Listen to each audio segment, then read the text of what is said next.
Hi there. Welcome back to Colorado and Company. You know, for over 30 years, the Denver Women's Commission has been empowering and serving women. 2015 is a very important anniversary. And to talk about the commission and the anniversary is Kim Desmond. She is director of the Denver Office on Women and Families. And with her are commissioners Jessica Acosta and also Sabrina Coleman. Hi, ladies. Welcome to the show. It's nice to see all of you. Thank you for having us. So, Kim, go into more details on the mission of Denver Women's Commission. This is exciting for us. It's very much so exciting, and thank you for having us. Of course.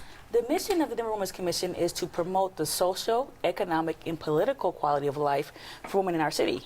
And we do so by accomplishing three things: advocating, disseminating information, and also providing recommendations directly to the mayor around issues that impact women in our city.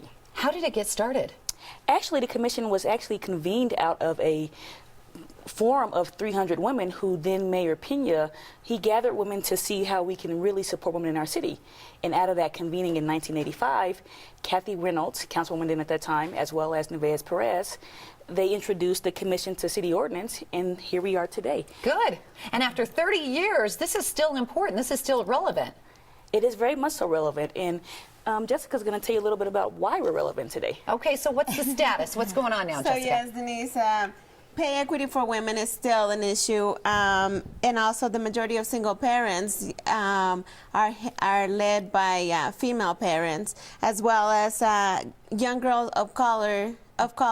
They still have the highest dropout rates. So these are issues that we're currently working on. Good. I think it was Patricia Arquette, wasn't it, who accepted at the Oscars, and she said, yeah, pay equality for women. She took her time for that acceptance speech to empower other women to push for pay equality. So that was wonderful. What's your focus now? So our focus is those three topics. So our focus is looking at that pay equity issue, and you're exactly right. It's actually 77 cents to the dollar. In Denver, Colorado, it's 81 cents. So for every dollar that is made by a female in our city, 81 cents on average is what we make as a woman. What's more important is when you look at the intersection of race. So when you break down the data by race, what you see is African American women actually make 64 cents to each dollar, and Latinas actually make 55 cents to each dollar. So it's really important to look at the intersection of race as you're talking about the pay equity issue. Well, I'm happy that you brought the focus on Colorado and Company and took some time to focus on this today. Now, Sabrina, we have a big anniversary coming up. So tell me about the celebration. What can we expect? We've been planning the event for a while now, so we're excited that it's finally here. It's going to be next Wednesday night, March 11th, at the McNichols Civic Center from 6 to 8. And when guests arrive, they can expect a brief presentation on Denver Women's Commission as well as the history of women. And then we will also offer appetizers, wine, champagne, desserts, while the guests look at the exhibit that we're going to present. What about speakers? Who will be speaking? Yes, we have former Mayor Federico Pena speaking, along with the current mayor, Mayor Hancock, and Jessica O of 9 News. She will be emceeing the event. Why two mayors? I find that interesting.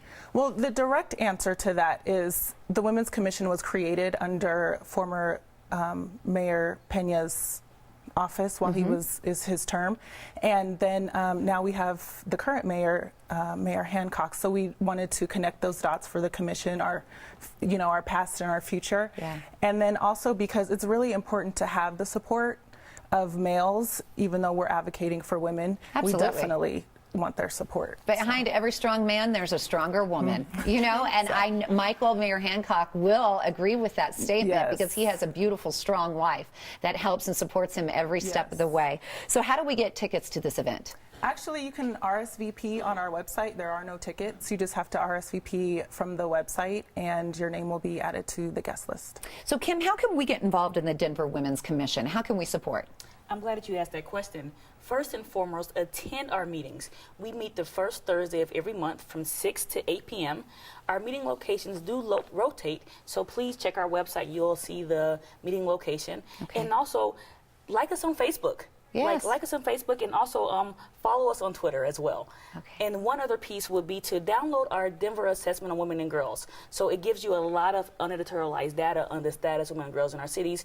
Very useful tool. It provides you with some of the facts that we're talking about here today, and it's been a real call to action for us to use that assessment as a guide to prioritize our work in the city and county of Denver. Educate and empower yourself. Let me touch a little bit on that Quickly, I have 10 assessment. seconds. Yes, so on this, we did a roundtable discussion, and we are focusing on key areas of public assistance, transportation, education, pay equity, as we mentioned, also equal opportunity, safety, and victim assistance, as well as crime prevention and felony offender programming. So those are the main focus. So you're doing a lot out there, empowering others and educating. Yes. You got to join the Denver Women's Commission in celebrating 30 years of serving women and girls. Now, the event takes place Wednesday, March 11th at 5:30 p.m. It's at the McNichols Civic Center, and special guests, as we mentioned, the speakers are Mayor Michael Hancock and former Mayor Federico Pena. To RSVP, please go online to denvergov.org/women. That's denvergov.org/women.